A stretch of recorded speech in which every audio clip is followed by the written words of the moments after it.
Hi to my vlog. Vlog. Good afternoon mga katropa dito sa Kuwait. Kamusta na? How's your school? Good. Kumakain dyan ako. What you eat? What you eat? Okay. Scramble? Biscuit. Okay. So ngayong araw to lalabas kami ni Ivana. Ipupuntahan kami. Samahan nyo kami rito mga katropa. Ha? 3KD only brother. Yalaga barada. You have 3KD only? 3KD. Init ah. Ulit 3KD. Easy. Easy? Sige na nak.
Germania Clinic. Yan.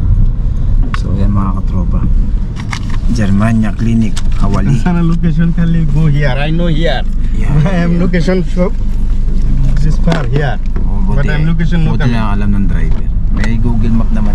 Google. Yeah, Google Map na. I am looked up in Google. Google is it. Thank you brother. I know here. I am before coming here. Okay.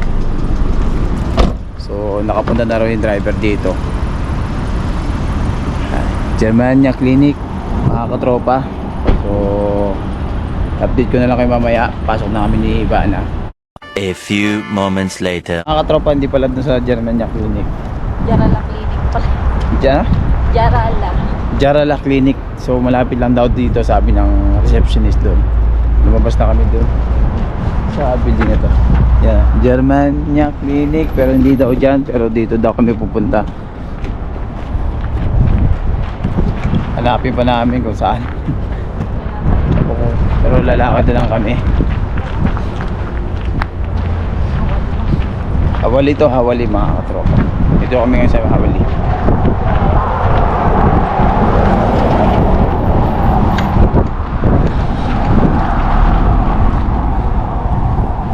Al Jamal Medical Center. Jarala yung Yan. So, doon daw.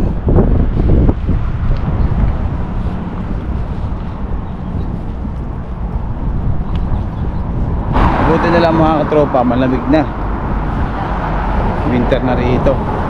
Eh kung summer dito, hirap maglakad. Pag sobrang mainit.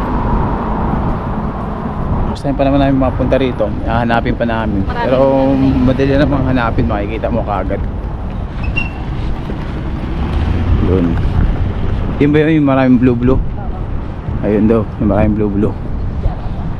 Tara, let's go. O ayan mga katropa, ito ang pupuntahan talaga namin, yung Jarala German na yan. Yan, Jarala. Kita nyo Jarala. Yan. Yan pupuntahan namin clinic. Hindi pala doon sa Germania Medical Clinic, hindi doon. So dito na daw yan eh. Yan yung building na yan. Ito pala mga katropa, ito yung building na pala. Ayan. Dito na kami sa loob mga katropa ng clinic. Ito, pangalan. Ano ito? Anong building to? German? Jarala. Germania Clinic. Jarala. Jarala. So, pa-check up kami ni Ivana. So mga ano dito, ang receptionist, mga pati doktor is Filipino rin, kaya maganda. So maasikaso. Saka first time namin pumunta dito. First time din namin pa-check up. Hindi pa pa-check up hanggang pang walang nangyayari, no? So sayang kasi yung insurance, may insurance naman kami. So pwede na namin magamit yun. Yun yung kagandahan sa company pag may insurance kayo. At least konti na lang yung babayaran. Ayan. Hindi na gano'ng kalaki yan. So yan. Yan, update na lang mga katropa. Yan si Bano. Wala natin magpa-check up si Bano. So pati ako nagpo-check up na rin ako. Malaman ko yung sugar ko, yung mga nararamdaman natin sa katawan. Maganda rin kasi yung whole body check up. Para maganda yung, alam mo yung mga ano, mga bawal o at hindi pwedeng kainin. Saka hindi na tayo bumabata. Kakaedad na rin tayo. So ayan, update na lang mga katropa. Many hours later. So ayan mga katropa, nakalabas na kami dito sa clinic. Pinauwi na kami ni Doc. So yung result, Yun yung yung pinapasok yung ulo dun sa Oo. ano na nakahiga. nakahiga. So sabi ni Doc sa iba na kailangan siyang i-CT scan. Pero bukas pa daw dapat. Wala na kasing time nung oras na rin. Medyo matagal daw kasi yun. So babalik ang tawag doon? I-message na lang kami ni Doc saka yung mga laro. So sa akin nag-blood test ako, tapos BP, yan, mga whole body check up. So mababait yung mga nurse doon, saka yung si Doc. Filipino po yung Doc, si Dr. pangalan si Doc mo? Grantos. Ha? Grantos. Ha? Grantos. Dr. Grantos. Yan. So mga gusto magpa-check up, punta lang kayo dito sa may hawal ito. Yan, Joe Mountain Building na yun sa likod na pinanggalingan natin.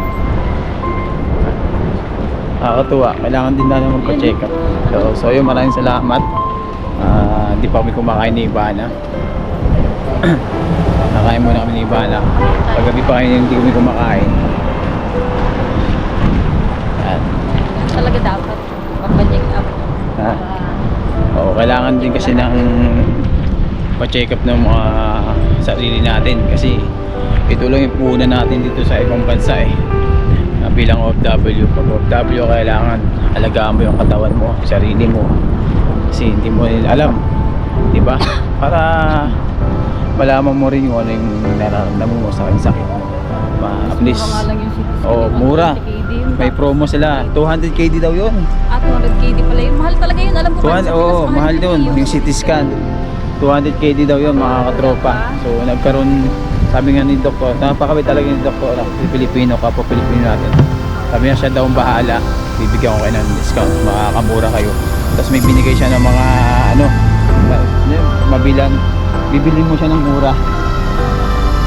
So nakakatuwa. At talagang yung nagbayad akong 20k, di rin doon pala doon kanina. Sabi niya, bakit nagbayad ka pala ng 20k? So pinaparipan niya yung 20k na binayad ko mga katropa.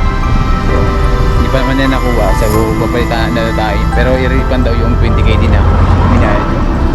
So maraming salamat. Sa kabila. Dito, ito yung tawir, no?